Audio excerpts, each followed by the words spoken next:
बॉलीवुड के बाबू भैया यानी परेश रावल, चाहे उन्हें नायक कहो चाहे खलनायक करो या फिर कॉमेडियन, हर रोल में वो फिट है और हिट भी। विलेन का किरदार से लेकर नेता के अवतार तक कैसे फूकी परेश रावल ने जान, आज बात उसी सफर की। 30 मई 1950 को महाराष्ट्र के मुंबई में एक गुजराती ब्राह्मण परिवार में परेश रावल ने जन्म लिया। उनके पिता दयाल रावल और माता धनलक्ष्मी। मुंबई के बॉम्बे विश्वविद्यालय से परेश रावल ने ग्रेजुएशन की और फिर चल पड़े अपने फिल्मी डगर के सफर में।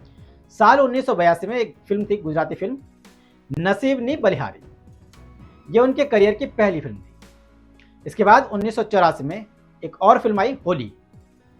इसमें उन्होंने साइड रोल किया। ये फिल्म आमिर खान की पहली फिल्म थी।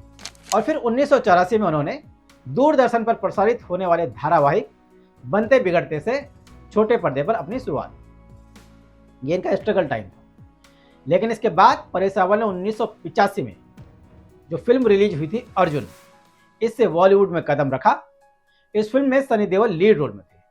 फिल्म में परेश रावल ने अनूप लाल का रोल निभाया, जो कि एक बड़े सट्टा और शराब माफिया का राइट हैंड है। फिल्म ने बॉक्स ऑफिस पर खूब धूम मचाई। लेकिन फिल्म तो हिट हो गई, परेश रावल को खास पहचान नहीं मिल पाई, क्योंकि एक तरह से साइड एक्टर थे इस फिल्म में, और साइड एक्टर को आज भी कोई नहीं पूछता। अगले साल यानी कि 1986 में एक और फिल्म आई। फिल्म का नाम था नाम। इसमें परेश रावल की एक्टिंग ने लोगों का ध्यान खींचा और इस ध्यान के बाद तो उनकी जैसे बल्ले बल्ले हो गई। इसके बाद तो उन्होंने 1980 से 1990 के बीच करीब 100 से ज़्यादा फिल्मों में एक्टिंग की। और यही वजह है कि भारतीय सिनेमा में अपने शानदार प्रदर्शन के लिए 2014 में उन्हें पद्मश्री दिया जा चुका है, जबकि वो फिल्म फेयर सर्वश्रेष्ठ खलनायक पुरस्कार जैसे कई प्रतिष्ठित पुरस्कार जीत चुके हैं। अब परेश रावल की जरा लव स्टोरी की अभी जिक्र कर लेते हैं, क्योंकि इनकी लव स्टोरी भी कम फिल्मी नहीं है। दरअसल परेश रावल अपने बॉस की बेटी से ही इश्क लड़ा बैठे। स्वरूप संपत परेश रावल के बॉस की बेटी थी। दोनों की मुलाकात कॉलेज के दिनों में हुई थी। दोनों ही थिएटर आर्टिस्ट थे। अब पहली ही नज़र में परेश रावल स्वरूप संपत पर लट्टू हो गए, जिसके बाद परेश रावल ने अगले ही दिन स्वरूप को तुरंत शादी के लिए प्रपोज भी कर दिया। लेकिन उसके बाद डर के मारे उन्होंने अगले 1 साल तक स्वरूप से बात तक नहीं की। जोश जोश में वो ऑफर तो कर गए, लेकिन उसका जवाब सुनने की उनमें हिम्मत दिखी नहीं। खैर, धीरे धीरे टाइम गुजरा।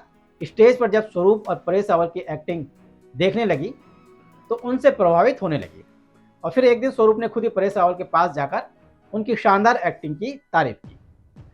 बस फिर क्या था, परेश रावल को भी बात करने का एक फिर से बहाना मिल गया। इसके बाद दोनों के बीच मुलाकातें होने लगी, बढ़ने लगी।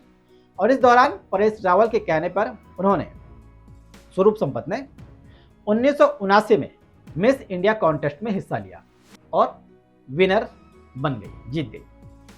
फिर इसी साल उन्होंने मिस यूनिवर्स प्रतियोगिता में इंडिया को रिप्रेजेंट भी किया। करीब 10 सालों तक दोनों एक दूसरे को डेट करते रहे और डेट करने के बाद आखिर में दोनों ने फैसला किया कि अब शादी कर ली जाए। और फिर 10 साल बाद 1987 में परेश रावल और स्वरूप संपत की शादी बड़े ही शांत तरीके से मुंबई के लक्ष्मी नारायण मंदिर में हुई। इस शादी की खास बात यह थी कि दोनों ने मंडप में शादी नहीं की, बल्कि एक पेड़ के नीचे 7 फेरे लिए थे। आज उनके 2 बेटे आदित्य रावल और अनिरुद्ध रावल हैं। संपत स्वरूप ने साल 1979 में मिस इंडिया का खिताब जीता था और उसी साल इंडिया को भी मिस यूनिवर्स के मंच पर प्रेजेंट भी किया था। स्वरूप ने नाखुदा और नरम गरम जैसी कई सुपरहिट फिल्मों में भी काम किया है और अपनी एक्टिंग का भी लोहा मनवाया। उनकी एक्टिंग को भी लोगों ने काफ़ी पसंद किया है।